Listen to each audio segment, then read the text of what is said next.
Good morning, and welcome to the Greenville Unitarian Universalist Fellowship. My name is Peggy Baker, and I serve the congregation as a trustee at large on the Board of Trustees. Whether you've been with us on Sundays for a long time or are visiting for the first time today, we welcome you to our service. This congregation is a theologically diverse religious community with participation open to all who agree to live into our principles, mission, and values. We are a welcoming congregation to people of all sexual orientations and gender identities, races, ethnicities, and abilities, and we unconditionally welcome you as your full, authentic self to our community of caring and commitment to grow as spiritual and moral beings. Our congregational mission is to strengthen our connections to one another and our planet by enlivening minds and spirits, building community through liberating love, and advocating fiercely for justice. It is a custom in this congregation to acknowledge visitors and newcomers. If it's your first time here, would you mind raising your hand so that we can acknowledge you?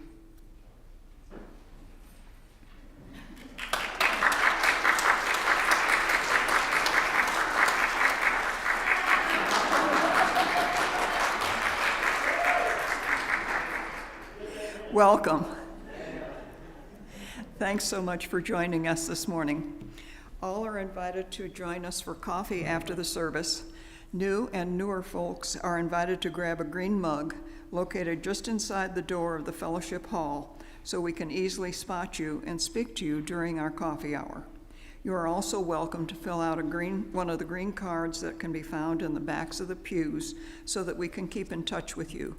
Simply drop the card in the offering basket or in the box at the welcoming table in the foyer. Please know that whatever your religious history, whatever your personal theology, all people of goodwill are welcome here. Your presence makes us better. Your presence makes us whole.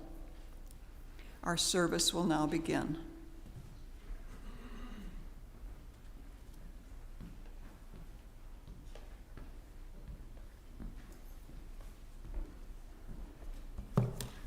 Good morning. Good morning. I am Ken Elder, and I am pleased to serve this great fellowship as worship associate. I was noticing that the sermon title that Rev. Chris will be given later on is Aging Exuberantly. So I was looking about for something, opening reading that would complement her sermon title. Not so much the aging part, but more the exuberant part. So I recalled a statement that is sometimes given at the end as a benediction at spiritual growth conferences, workshops, and so forth. It's sort of like a fare thee well, go forth and do great things. So some of you may recognize this. I think it might be fairly popular. For you shall go out with joy and be led forth with peace. The mountains and the hills shall break forth before you into singing, and all the trees of the field shall clap their hands. So, okay. Not yet. Oh, does this go in between? I'm supposed to do the chalice lighting next. Okay. For our chalice lighting today, I would like to share with you part of our new covenant. We make the following commitment to each other: to use our voices and actions to promote justice and equity and challenge systems of inequality wherever we find them.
Some more prelude?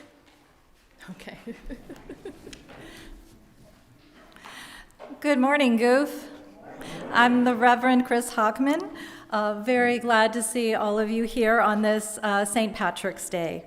And happy St. Patrick's Day to all of you who happen to be Irish or happen to celebrate it even though you're not. Didn't realize that deserved a cheer, but all right, yay. Someone might have started a little early today, I don't know.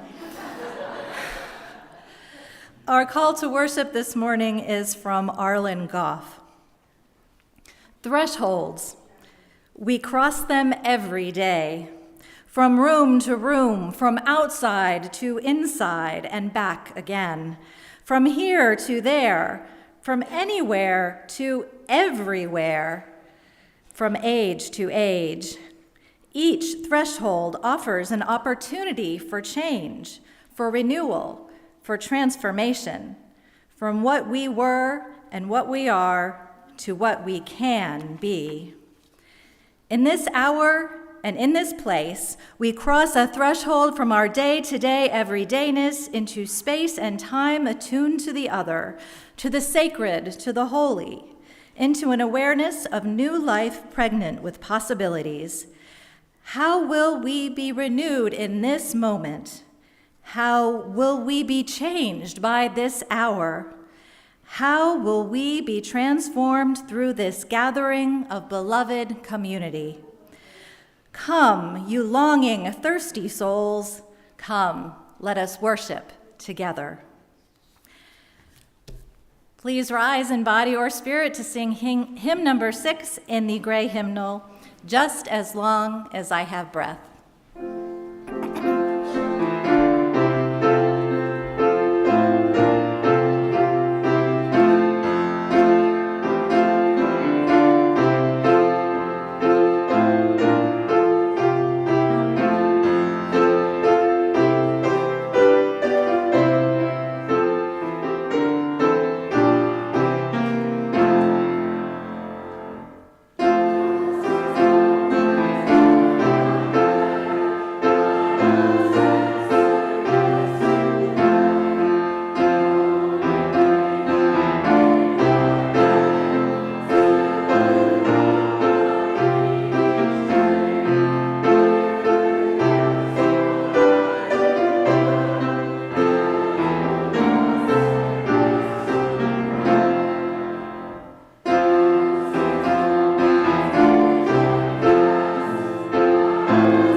Good morning.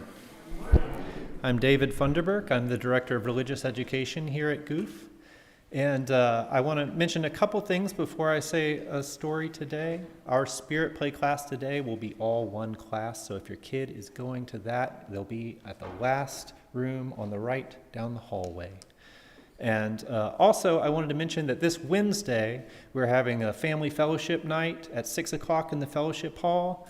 There will be tacos and games for all ages, so please come to that, but please also RSVP first.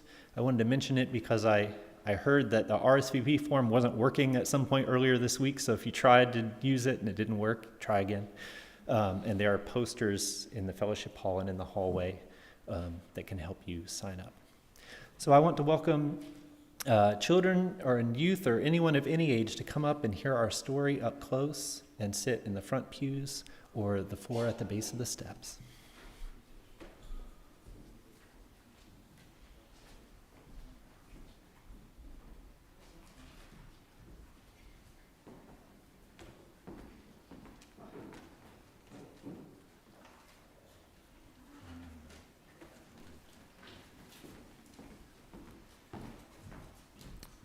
Our story this morning is about circles. I've been thinking about circles because the Spirit Play lesson this morning has to do with the wheel of the year. And after the service today at 1 o'clock this afternoon, Heathen Hearth, our Goof's pagan community, is going to be having a spring equinox fire circle in the field. And that's got me thinking about the wheel of the year. And today's service is about aging exuberantly. And that has me thinking about the cycle of life. So that's got my head thinking about circles. So today's story, All Around Us, by Zelina Gonzalez, illustrated by Adriana M. Garcia, is about circles.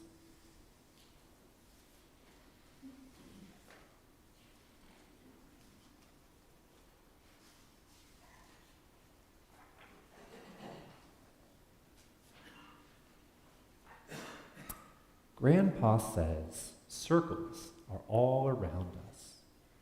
We just have to look for them. He points to the rainbow that rises high in the sky after a thundercloud has come. He traces the colorful arc with his hand and says, "Can you see? That's only half the circle." The rest of it is down below in the earth, where water and light feed new life. That's the part we cannot see. But in my mind, I try.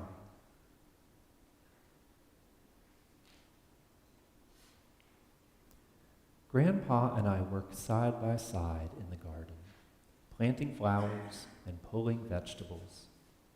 We eat what we've grown, crunchy lettuce, sweet carrots, and spicy chilies.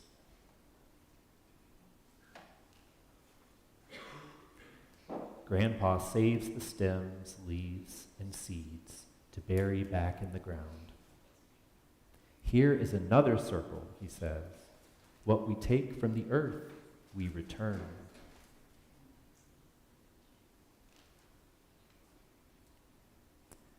He draws a big circle on his belly with his hand, and a little circle on mine, and says, "We even have circles inside." This makes me laugh.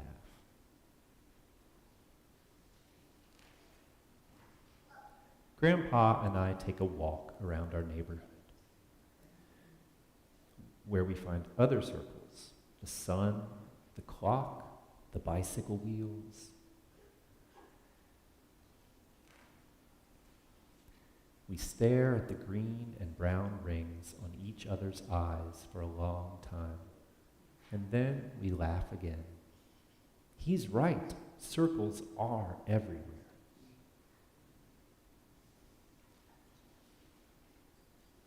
I'll show you one more important circle before the big round moon comes out, says Grandpa. We walk way back in our yard and sit under a tall pecan tree.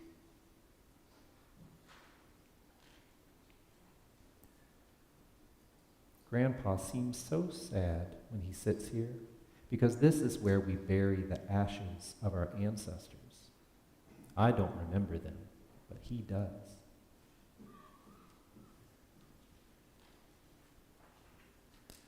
Even our bodies return to the earth, he says, and pats the ground with his big hands. But that's only half of the circle. That's the part we cannot see.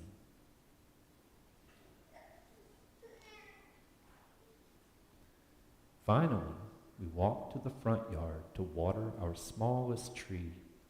Grandpa planted it for me on the day I was born, and everything that fed me while I grew in my mother's belly is buried at the roots.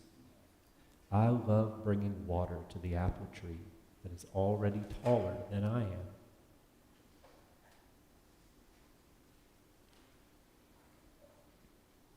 Grandpa pats my head and says, "Do you see, my grandchild? We have new life with you."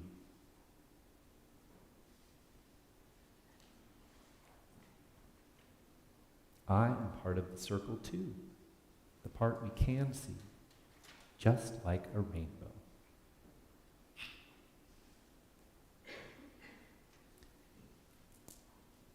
Thank you for listening. If you're coming to class with me, please walk quietly down the middle aisle.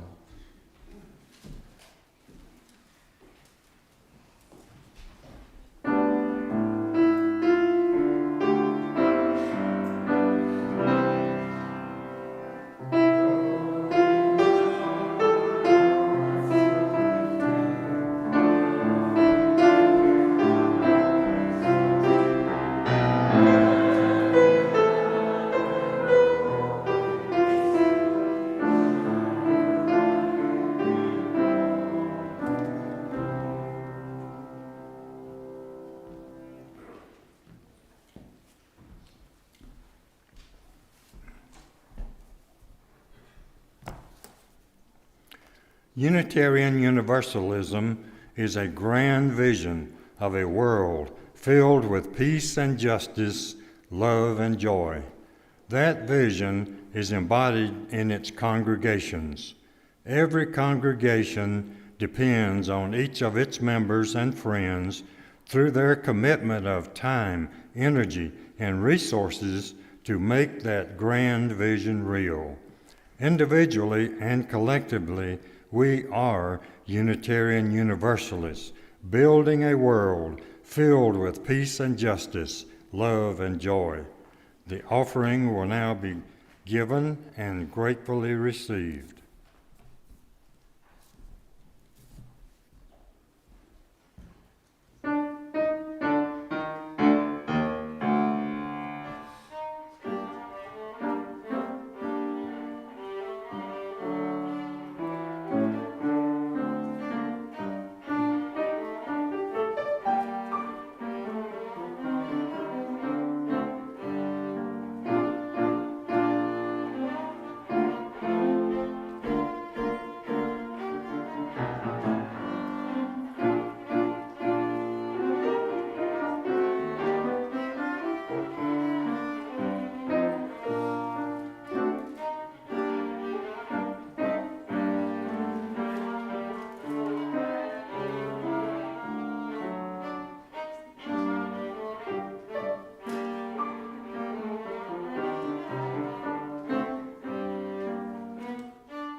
In our community, we make time each week to share pieces of our lives with one another.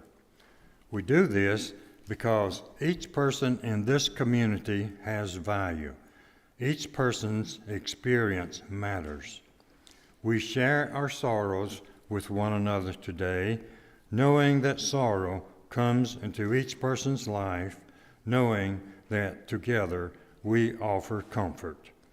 We also share our joys with one another, knowing too that joy comes into all our lives, knowing that together our voices can rise in a chorus of celebration.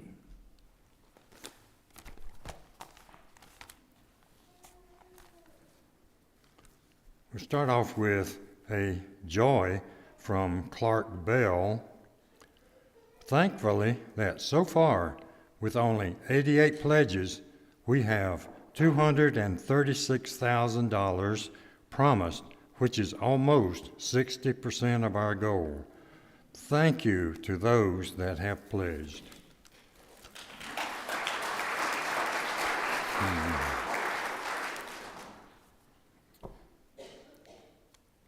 The first that we have from the online submissions is from Alan Weeks.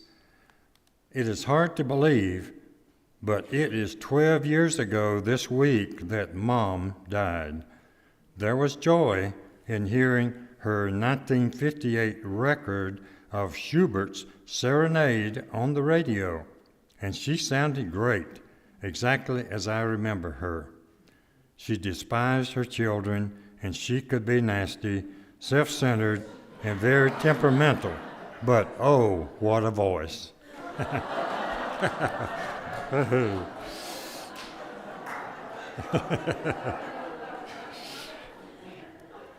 The next one is from M. Smith. I am officially turning 70 years old on March 16, but I still feel like I'm 49. Thank God, Mother Nature, and those I love. Next one is from Christian Elser. Christian Elser will be moving to Durham, North Carolina soon in preparation for a bilateral lung transplant this year. However, due to his divorce, he currently no longer qualifies as he has no primary caretaker for the time around his surgery, 3 to 5 months.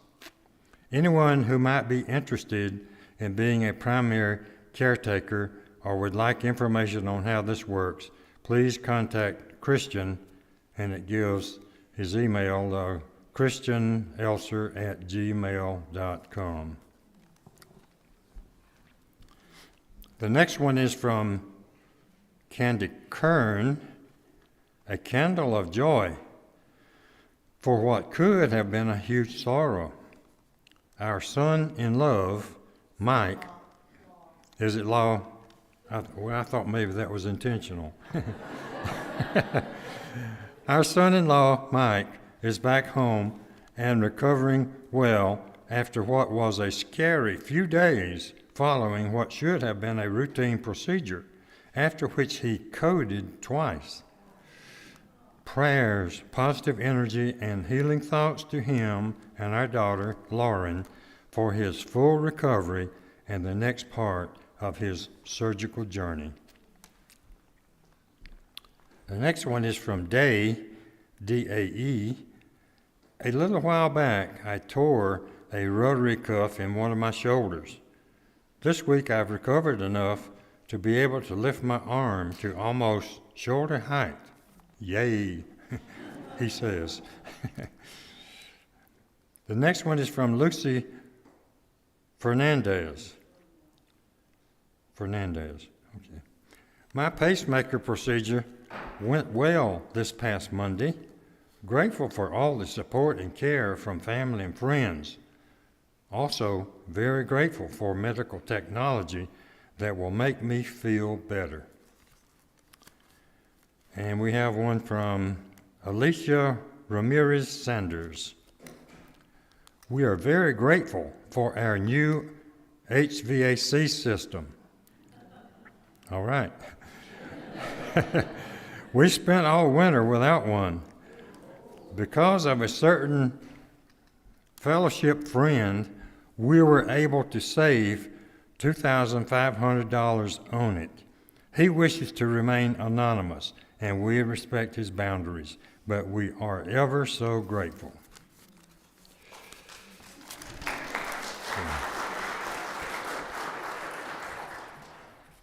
The next one we have is from Sean Trapp, wishing Kat Stellern a happy birthday this week. All right. And then this one is from George Topka. Please keep longtime fellowshipper Lee Dietz in your thoughts and prayers. He recently fell while walking Main Street and appeared to be in a confused state of mind. He is in a memory care facility to determine his needs.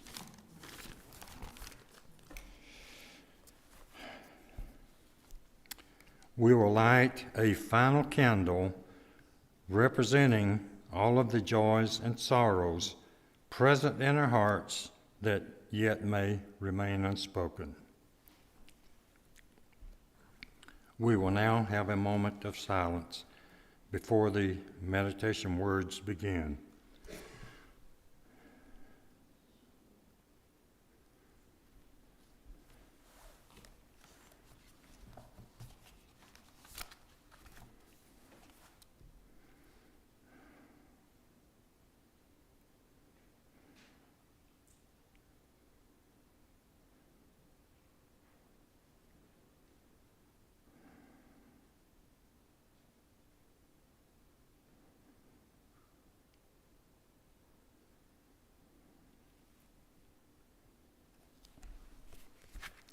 Our March theme is transformation. I have a reading from this book, Creative Ideas by Ernest Holmes. The selection is New Ideas and Creativity Are Mine. Small print. Out of the limitless creativity of divine source, I accept the flow of new ideas. My whole consciousness is alive, awake, and aware to them. I am impregnated with new ideas, and they shall bear fruit according to the divine pattern contained within them. Today, I expect new ways of doing things. I expect everything in my experience to enlarge, deepen, and broaden. I expect more good, more enthusiasm, more accomplishment than ever before. There now opens up before me a world of new ideas, new thoughts, new people, and new situations. Today is a new beginning. The divine influx now makes this day expansive and expressive of the creative source of all things. I was thinking how well that resonates with last year's General Assembly theme statement, I am open and I am willing.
Our service topic today, Aging Exuberantly, is the product of a win at our fellowship auction.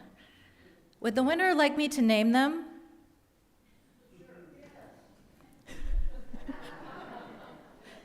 Since he's refusing to give me any signal whatsoever, I'm going to have to say it is Bobo Ghani.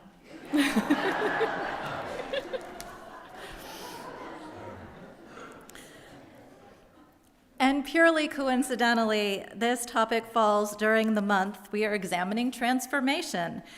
And aging is a form of transformation that everyone must experience. No matter what we try to do to head it off with lotions and potions and injections and surgeries and special diets and supplements and physical fitness regimes, no one has yet found a way to stop the clock on aging. If you are alive, no matter what your age, you are aging. And there is absolutely nothing you can do about it. Like a lot of people, I still think of myself not as 49, as came up earlier, but I actually think of myself as 22. And, I am completely astounded how more than 30 years has passed by so quickly. And then I look in the mirror, and sometimes I see a person who does not look like what I am supposed to look like, or what I used to look like. And that just isn't a pleasant feeling. As you may have guessed, I have a lot of personal work to do around this issue. But aging can seem relentless, especially after you reach the age when it becomes increasingly noticeable. And it seems like the older you get, the faster time goes, and the aging process picks up more and more speed. Just to let y'all young ones know what you have to look forward to. But that's why I'm truly grateful for this topic, Aging Exuberantly, which is based on the book by the Swedish author Margareta Magnusson, who wrote it at the age of 86, and in case you're wondering, she's still with us. The full title of the book is great. It is The Swedish Art of Aging Exuberantly, Life Wisdom from Someone Who Will Probably Die Before You.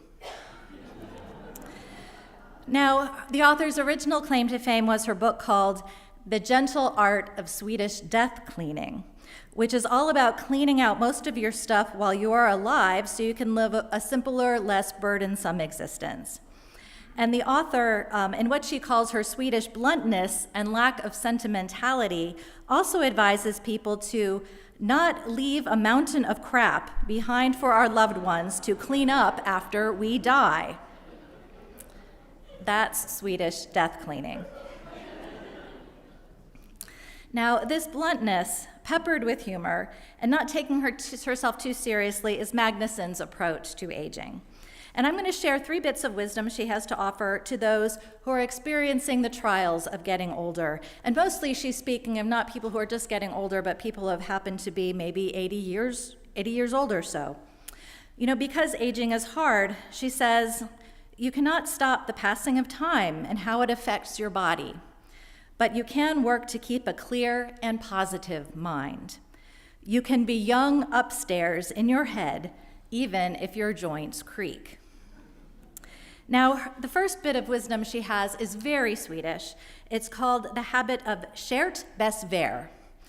Now, the words break down to kärt, meaning dear, cherished, or beloved, and besvär, meaning pain or sorrow.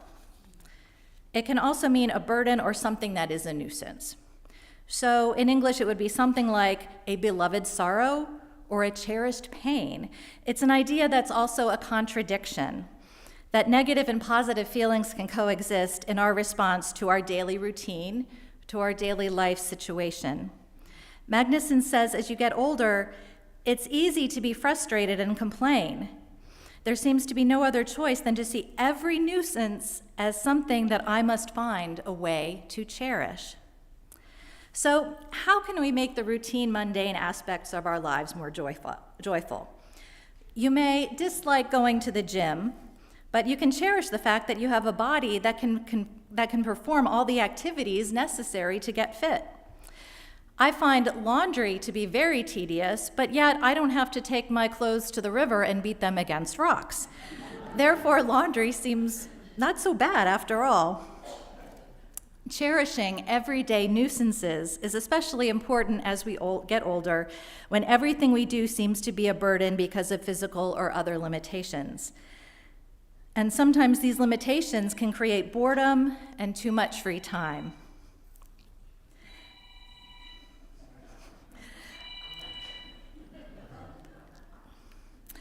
This makes turning your daily routine into a beloved routine more important, even if it's sometimes a pain. Magnusson says, "I think the secrets of aging well and happily are finding ways to make your routines dear to you. I may not have a choice in how long those routines will take me to do, or whether I will even be alive a few weeks from now, but I do have the choice to decide how to approach my daily life. Most days," she says, "not all days, I'm able to see my daily routine, my daily life, as chert bespair, cherished nuisance." Magnusson also advises older folks to surround themselves with the young. As she rightly puts it, if you're really old, almost everyone is younger than you are anyway. She shares, "A lot of people above 80 complain about today's youth. I don't. I like to have them around. They have new thoughts. They keep my brain fresh." Now, this is what I see in many grandparents who have the privilege of spending time with their grandchildren. It seems like this window into the mind of a child can be very energizing for someone like a grandparent, allowing them to see the world kind of through these fresh new eyes that their grandchild does. So interaction with children, youth, even younger adults can remind an older person of all the possibilities of life that are still out there. Magnusson also advises to always be kind to those younger than you, which was a direct request from her much younger book publisher when she asked him how she could ever repay him for his efforts with her book. Now, this tidbit of advice really struck me with some memories. Now, all youth at some time have been coached to respect their elders. Is that still a thing? I think that might be still a thing. But sometimes I found in my younger life that it wasn't always reciprocal. I have vivid memories as a young adult being told by an elderly woman who didn't really know me that well that all people my age were on drugs. Well, I was not on drugs. My friends were not on drugs, as far as I knew anyway. And that particular remark as an opener to a conversation was not really an invitation to a positive human interaction or relationship. It was a conversation starter and ender all in one simple remark. Another elder upon our first meeting told me that women like you today don't want to stay home with your children. You want to work. She said this with a very accusatory tone, which was really odd because I didn't have children and because she obviously hadn't experienced what I had in the office. Those habits cut off any possibility of connection, when we stereotype people by their age or categorize them that way.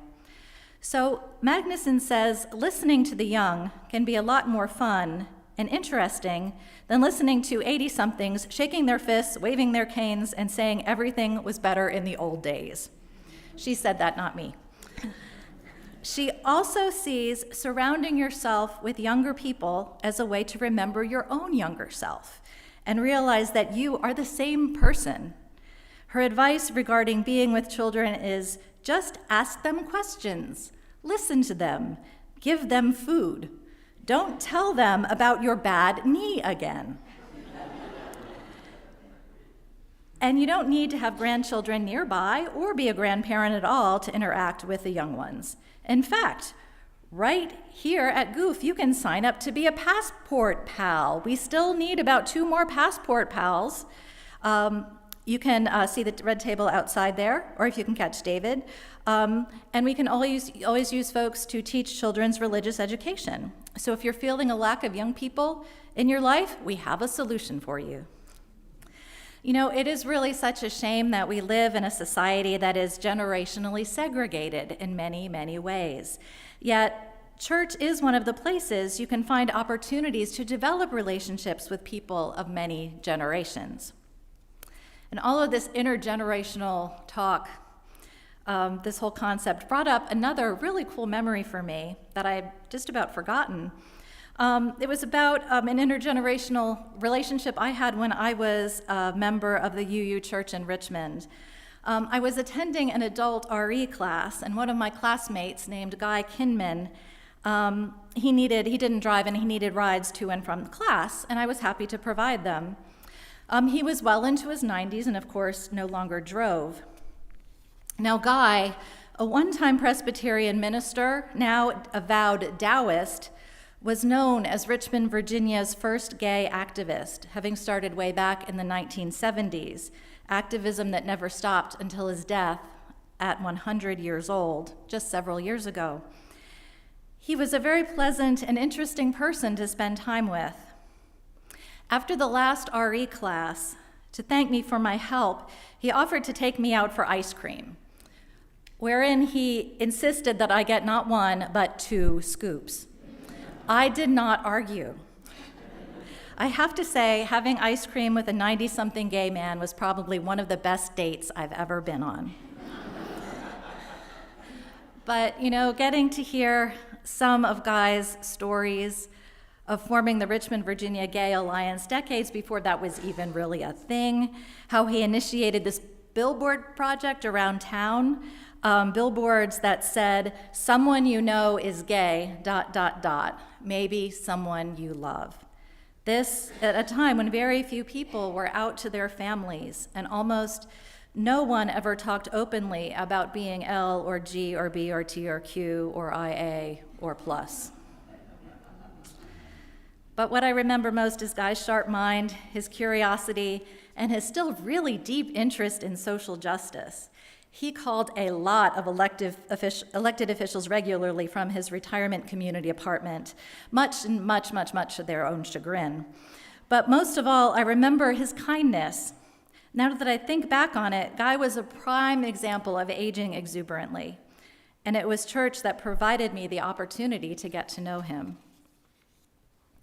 So the final bit of wisdom I'll share with you today on aging exuberantly is to keep an open mind. The older you get, the faster things will seem to change, faster and faster. Magnusson says, "I've found that having a closed mind to new things ages me and my friends more quickly than anything else." She says when you're over 80, it's easy to be angry. There's new stuff all the time, new politicians, new countries, new wars, new technologies. Everything is in fact new and getting newer all the time. If you're over 80, you have 2 choices: be angry or go with the flow. She advises trying the latter, saying that to accept, even enjoy the changes can actually be really fun. Saying yes whenever possible is another idea that falls under being open-minded. Now, as a responsible minister, I have to put a few qualifiers on this one. For instance, you must reserve the right to say no if it means saving your physical or mental well-being. You don't want to say yes out of guilt or because someone's trying to make you feel guilty or feel bad or because you feel you owe it to them. We're not talking about those situations. We're talking about missed opportunities that we may live to regret, trying new things that we just happen to take a pass on. Magnusson says, "I've also realized later in life that I now only regret the things I said no to." Make sure to always say yes so that you regret nothing. I can remember clearly all the things I said yes to just when I was about to say no. I must admit, I have not been open-minded all the time. I just wish I had been. So I'll leave you with one of Magnusson's most profound quotes, I believe. She says, "It's never too late to do anything unless it is really too late and you are dead." The moment you start thinking it's too late, then you begin to die. Yeah. Of course, if you're over 80, you're probably not going to climb Mount Kilimanjaro. You may have physical limitations that make some experiences unavailable, but then it's time to get creative and imaginative about the things you can do. So today, I haven't covered all the advice in the little book about aging exuberantly, but I think now you have a sense of what it's all about. Now, you may ask, what about this topic is particularly you or religious? And the answer takes us back to the theme of transformation, and the fact that, as with aging, transformation can happen even when it's not wanted or not welcome. So what do UUs have to say about the value of transformation? Now, in the proposed new Article 2, that's the diagram with the petals, of which transformation is one, it says, we adapt to a changing world. Just like Margareta Magnusson said. Our value of transformation says that openness to change is fundamental, never complete, and never perfect. There is some change that we can't avoid, but we can make the best of it by saying yes when we can, keeping an open mind, spending time with other generations, and shared besver, acknowledging that many activities of our lives are nuisances or burdens, but it doesn't mean that we can't see them as cherished or beloved. It's all about perspective, how we choose to frame our daily lives. There are some situations we can't change, but we can always change our approach to living with them. So today I wish to remind you, whatever your age may be, that we human beings do have some control over our own happiness. 40% is what the scientists tell us. And this 40% is true no matter what difficulties life may be throwing at you at any given moment. Because life is change. Life is transformation. Like aging, there's no avoiding it. When it comes to living full and satisfying lives, what matters most is how we choose to look at our changing or changed realities. Amen. May it be so, and blessed be.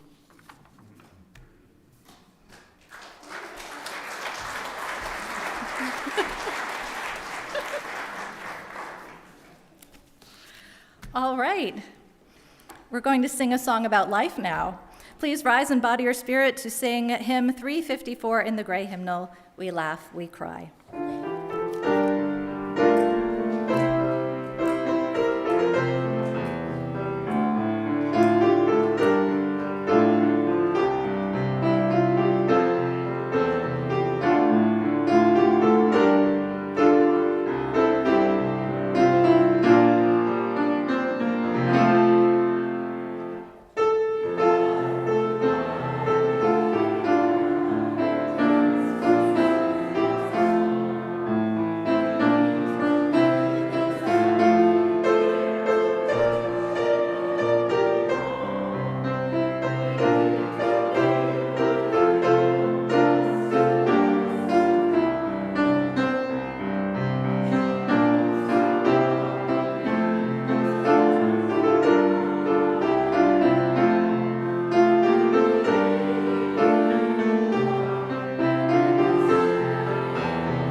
Please join me by saying the words in your order of service as we extinguish the chalice. We extinguish this flame, but not the light of truth, the warmth of community, or the fire of commitment. These we carry in our hearts until we are together again.